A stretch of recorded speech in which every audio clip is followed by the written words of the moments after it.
Hey everyone, how you doing tonight? Live from Studio 31, live room sessions with Hilliker. They're going to perform some songs for us, and then we'll hang out for a little while. But for now, Hilliker.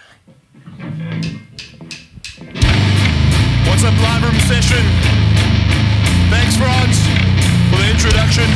We are the hillbilly death metal machine, Hilliker.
What's up, live room session?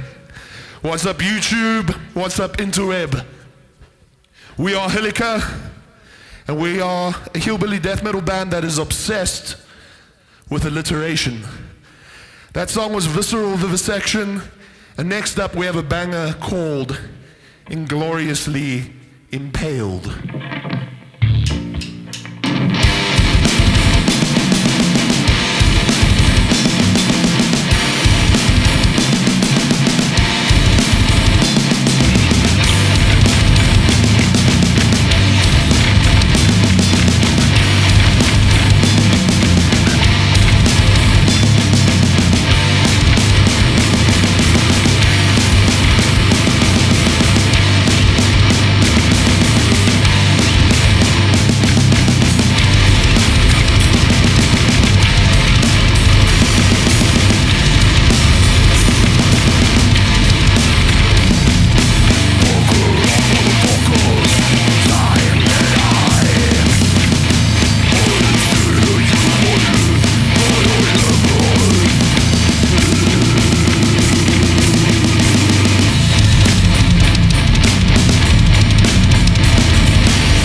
How's it, everybody?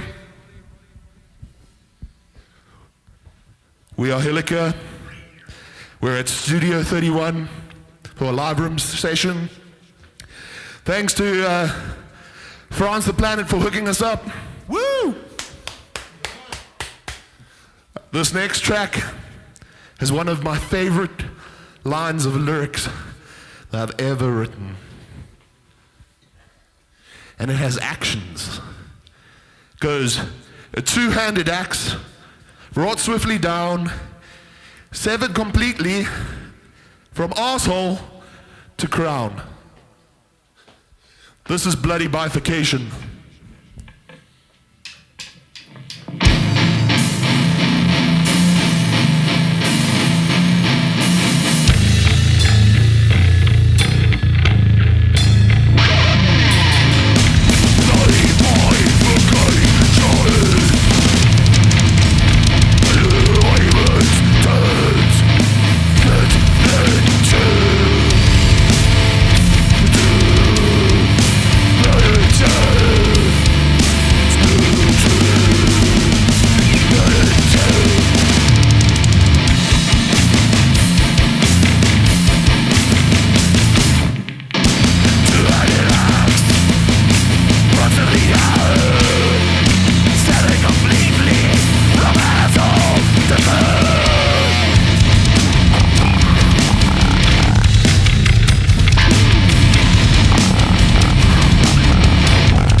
This next song is romantic. It's for all of you lovely people out there doing Netflix and chill to this music. It's called Vermicidal Violence.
is our last song. And it goes out to our host, Franz. It's by a small band called Bloodbath. Very small band. And it's called Eaten.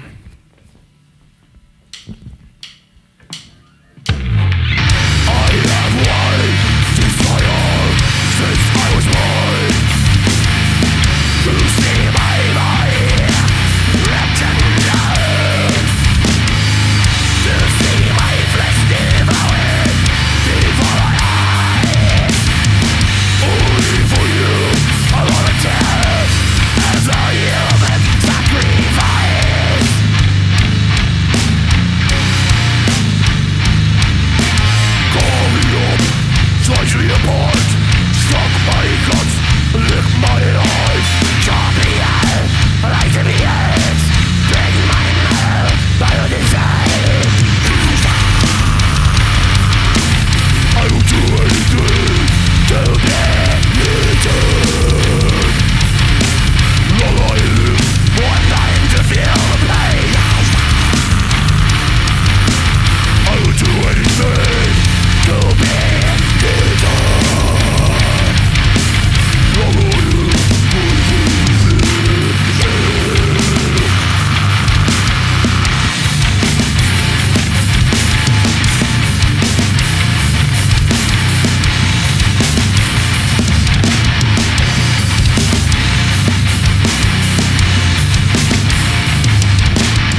everyone, welcome back to the live room right here at Studio 31. Tonight in the studio, we've had Hilliker, and like you'll have experienced, some brutal slamming death metal. But for right now, I'm going to let them introduce themselves. Hi, my name's Stefan, and I play the brutal banjo. I'm Patrick. I play drums in this motherfucker. My name's Will, and I play bass and do backing vocals. My name's Alec, and I do vocals. Fantastic. Thank you very much, Alec. Dude, while you've got the microphone there, tell us a little bit more about the history of Hilliker. We'll take it systematically. But yeah, go for it, man. Okay, cool. Yeah, so off the back of recording the Certus album in 2016, I decided I wanted to simplify things, get some caveman riffage, and I thought, I could probably write an album in a weekend. And I was very wrong, because it turns out making addictive caveman riffs takes time. There's something in the simplicity that is difficult to nail. So fast forward to 2021, I finished recording the album basically during lockdown, and I'd done some other stuff, and I was tired of releasing stuff to like very little fanfare, and I thought, this is a cool band to take live, we can add a gimmick. And, absolutely. So, Alec, Hilliker started as a one-man project. Yes. Right, and you pretty much for the album Cannibalistic Cacophonies, you recorded the whole thing? Yeah. Yourself produced it, or what did you do with production, mastering, those kind of things? Yeah, so the way I usually work is I record everything, and then I send it off to a guy called Alan Perkis. He has a little... below. He has a little thing called Dreamlab Studio. I've worked with him for years because, he did the last Sacrificed album, Tyranny, and he did both Spectral Realm albums, and I was super stoked with what he's done. And yeah, I usually do more on the symphonic side of things, which he's amazing at. But, the production on the album speaks for itself, I think. And yeah, I will always work with him where I can. Yeah. Fantastic, man. Check out the links below. Stefan, let's, Patrick, pass that microphone on to Stefan, considering we've got twinsies on the far outsides. How did you get involved with Hilliker and Alec? Well, I met Alec, I can't remember exactly when, 2021, somewhere there. He bought a guitar from me, and I suppose we got along all right. I asked him to do vocals on a song that I recorded.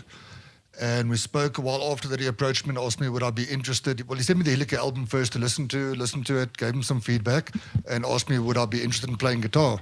Bit of a twist of the arm. I said, yeah, well, let's do it. And here I am, playing banjo, not guitar. Banjo, baby. Now, going back on your history with music, give us a background.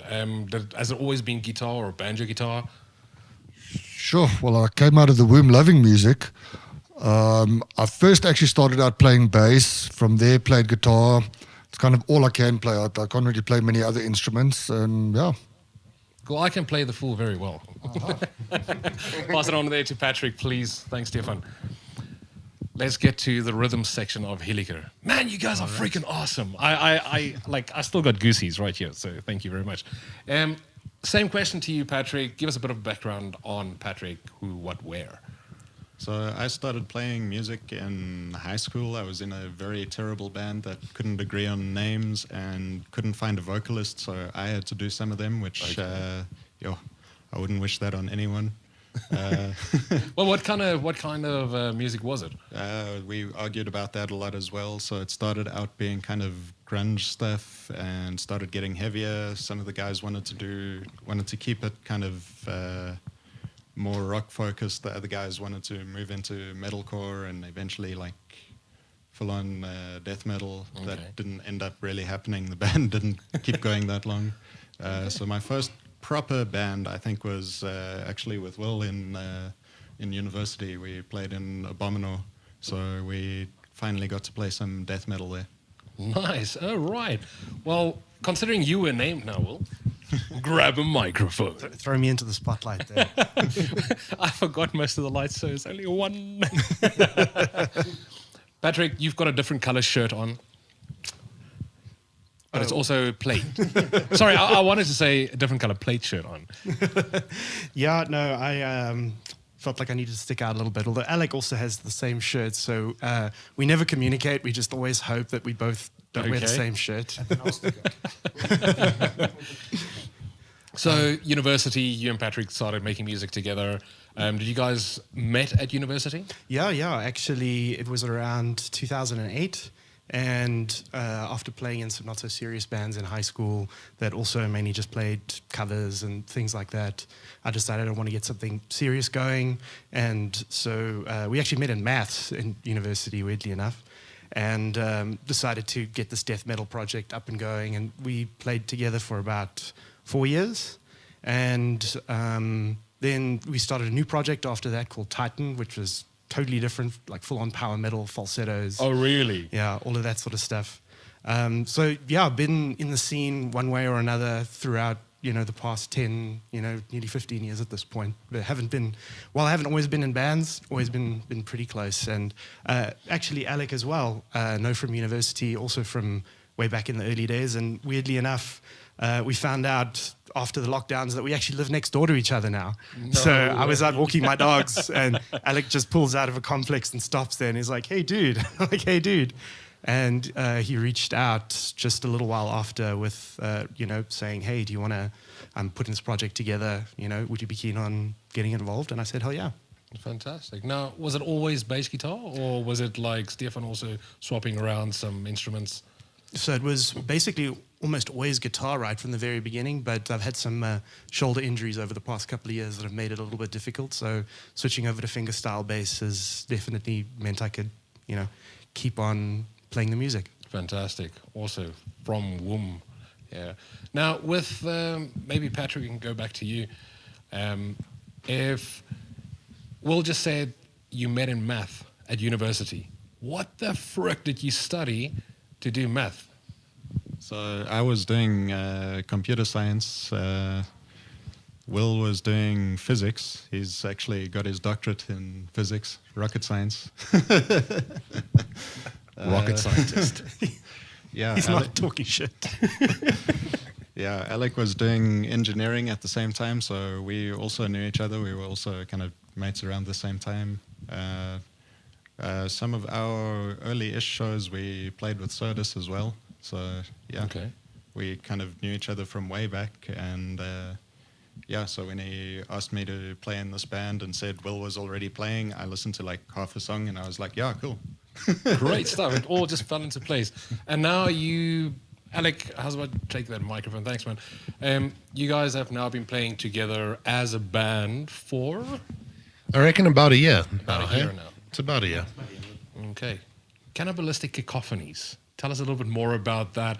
I mean, your favorite lyric or line of lyrics that you wrote, as you so tactfully said at the beginning of the performance. Tell us more about that line and repeat it for us. Okay, cool. So the line is a two-handed axe brought swiftly down, severed completely from arsehole to crown. I know that sounds a bit weird. You'd expect the axe to go from head to anus. If we're going to explore the physics of the bifurcation. Listen, I think death metal always gets a bad rep. Mm-hmm. And going into the more like slammy territory, I think violence and horror movies are substantially better source material than, misogyny and violence against women and all that kind of shit. I'd rather go to the more fantastical side of things. A lot of our lyrics are inspired by Wrong Turn, the film series. Right. Amazing. I love that. The band name actually comes from the brothers. The brothers are the Hilliker brothers. And so, for me, I don't mind violence in the lyrics. But you're not a violent person, are you? No, not at all. I mean, look at the man. Look at the man. I'm a gentle giant. There you go. Absolutely. But I think, it's a cool outlet for the day's aggression, the frustrations of a work day. Absolutely. The stresses of living in this country. Yeah. Absolutely. I always look at things like bands that started making music because they were angry. And then they make something good of their music and they get paid well and things go better. With your theme of music, you will always have the opportunity to have that anger in it. It's not like you're going to make the millions and next moment you're not going to be angry anymore, you're not going to be writing any music anymore, right? Now, Stefan, going on with music, going past Cannibalistic Cacophonies, you can find the link in the description below. What do you feel would be the way forward? Do you feel that the whole band has a place in writing the next album, the next music? I definitely feel we're going to make another album together. It's just a matter of time. We've got a couple of ideas floating around that just need to be polished and worked on. It's also just to get the time to do it, but I definitely see another album in our future, most definitely. Fantastic. And an album full of alliteration, by the way. Can't leave that. I will get back to alliteration and Alec in a little while. But Patrick, how long have you been playing drums? I started when I was about 12 or 13. So Self-taught or classes? I had some lessons. The guy who taught me, I think the most famous band he was in was Bloodline. Oh, okay. So, I had some informal lessons there, and my brother was playing guitar, so we started playing together. I started learning guitar, which kind of really annoyed him because that was supposed to be his instrument. What's your brother's name? Michael. Hey, Michael. Low chance he watches this, but hey. We'll spam him with some YouTube links, okay? Yeah, we'll do that. Now, Will, passing the mic on from Alec to Will there, tell us something that no one outside of the band currently knows, that's not been on a different interview or podcast or anything like that, out of your recollection. Oh, that's a tough one. Is the band that transparent to the world?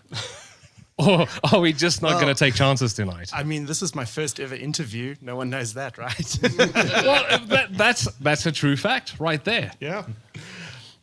Hopefully it won't be my last. Hopefully it doesn't. I doubt it. I mean, I listen to your music. I've seen you guys a bunch of times. Since the first time I saw Hilliker, you guys were shoe-in for Untertage Metal Festival.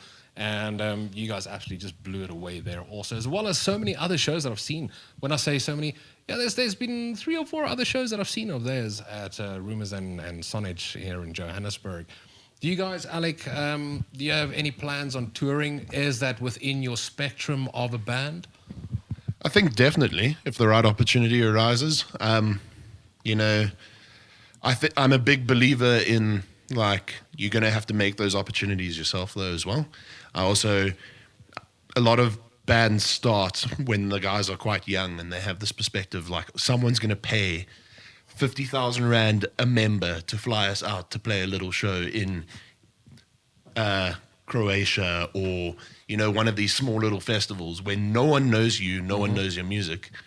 They have this belief that they're going to somehow get paid to go play that show. Right. Whereas I believe it's something that view it as a holiday or something like that, and we make it ourselves, you know? Yeah. So that's kind of my view. Also, the big thing for me at the moment, post-COVID, I don't know if anyone has really looked at flight prices. It's so high. Astronomical. That touring locally, I'd rather save money, play... Like, I mean, we'll play Bloem if the opportunity arises. We'll drive down to Durbs, you know, like very localized shows. Right. Save the money that we would spend on flying to Cape Town, for example, or PE. Save that for a European show or something. That being said, if like a big Cape Town show, like a Ramfest, if they have like that extreme metal stage again, I'm sure we'd figure a way to get there, you know. You hear that, Patrick? You hear that? And Metal Hey, for Willie. Africa. Yeah. So, yeah, I don't discount touring. I think it's definitely on the cards, but yeah, it needs to be worth it. If not financially, like at least interaction with crowd, you know? Right, I mean, career involvement. Yes. We've got fantastic bands up here in Johannesburg that we think are absolutely rocking, like mind-blowing bands, and yet down in Port Elizabeth, which is 1,200 kilometers away, so it's 600 miles or something. People have not heard of them. Same with Cape Town and Durban.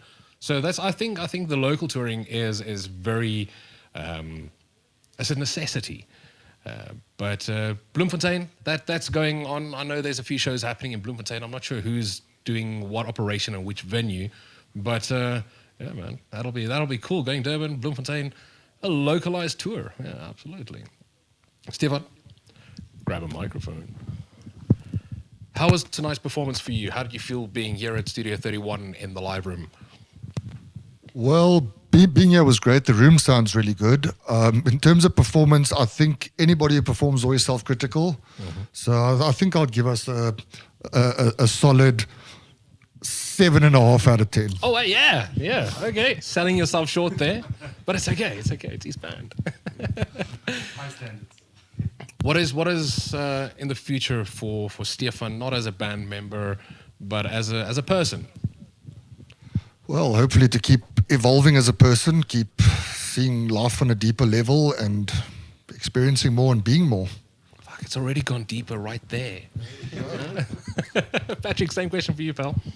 Are you doing anything with your university degree?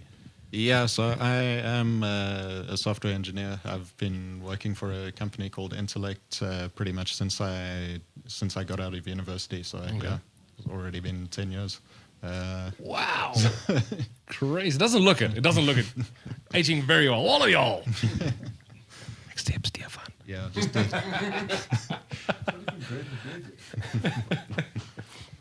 And Mr. Rocket Scientist. Have you got anything to do with SpaceX or? No. That part of my life is long past. At the moment, I'm working as a data scientist in finance. So definitely very far removed from where I was, but it's still really interesting and stimulating work, and it pays the bills, you know. So. Oh, great. So it's at least not mind-numbing, redundant, and No. boring. It's definitely keeps me on my toes. Great stuff. Starting to wrap it up about now. Alec, grab the microphone. Something that I saw very early on the releases of Cannibalistic Cacophonies. I can't believe I'm saying it right every time tonight. Fantastic. Nice. You do work with a lot of guest vocalists. How do you pick them? Who are they? How many have you got on the album? Sure, that's a good question. Generally, I pick them just by being fans of those people. There was a couple of years back, I basically did almost like a poll where I said, these are my favorite South African metal vocalists, who agrees? And both Theo Durand, actually not both, Theo Durand, Dominic Forster, and Duncan Bentley were on that list. So it made sense. Also, my wife is a vocalist, so it was only Hey, Chelsea. it was only natural that I'd include her in my music, which I Right. basically do with every album. Well, she I does release. guttural female vocals, right? Yeah, she does. I'll pop links down there for more Her, stuff. her goal is to not be the standard female vocalist that you can immediately tell from the recordings that it's a Right, yeah. female vocalist. So yeah, that's how I got the South African vocalists. And then in terms of the international vocalists, we have two guys. There's a guy from Taipei, Taiwan, called Larry Wang. He's so prolific. He's in tons of bands. He's in Gorpot. He's in Fatuous Rump, Umbilical Asphyxia, Schoolgirl Sashimi, a whole bunch of Schoolgirl Sashimi. yeah, whole bunch of gore grind bands and slam bands from that sort of region. Right. He also runs a record label called Fat Tub of Lard. And when I reached out to him, I was like, yeah, I want you to guest. And he was like, cool, I'll do it for free. Nice. That is So- fantastic, man. He is a legend. He's a boss, as he would say. So there was that. And then as I was wrapping up the instruments of the album, a band that used to be called Cannibal Grandpa Okay. decided to take itself more seriously, and they became Bone Carver. And they released the most violent music video I've seen in my life. And I was like, I have to have this vocalist. He's got those highs that are out of my range, those goblin highs. Right. And I thought it would be great to complement. That's actually the track we opened with, Visceral Vivisection. So the only thing I can say about having lots of guests is that it would be cool to have them all live. Right. You know? But I hope I do it justice when I do their part. Absolutely. Absolutely. I mean, I've listened to the album quite a few times. It's in my car even, and in my phone. Yeah, it's on my phone too. And yeah, dude, well done to all four of you. You guys are just absolute champions. And I did say we're going to start wrapping it up, but we're going to start wrapping it up after these two things, Christian. Music video. I know you guys are in the process of recording and doing the shooting of music videos. Who'd like to tell us a little bit more about that? They're going to all look at me. That's fine. I can do it. I actually lectured at Wits for a while. They have a game design course there, and I had a master's student that like blew everyone's mind. He was so good at Unreal Engine, so good at modeling, so good at like making these really production, like AAA level game worlds. And it turns out he's good at editing videos as well. Yeah, we got to shoot some footage on a green screen at SAE. Will's girlfriend Zulian hooked us up with a spot there. We got to shoot some footage at the SAE there. And yeah, he's comping it into an Unreal game engine and using cameras within that world to get the shots, and then obviously compositing all that all together for the final music video. And do we have a date on that? I wish we did. Cool. We spoke about this earlier tonight, and it can take some time because it's unreal, man. It's unreal. And it's a labor of love, you know? Like the guy's, he's not fast tracking it above No. he's paying gigs and stuff like that. No, obviously not. Yeah. And he's got a full-time job, so, you know. Oh, fantastic. We'll drop a link for him down below also. If you guys like, you send it to me and then Yeah, cool. below. Final words starting with Will. Go for it. I like beef. You go first. Bacon is better than beef. I would prefer some steak, I think. So I agree with Will then. I'm a vegan. No, I'm just kidding. Can't be a cannibalistic cannibal and be a vegan. I don't know why these guys started the food train.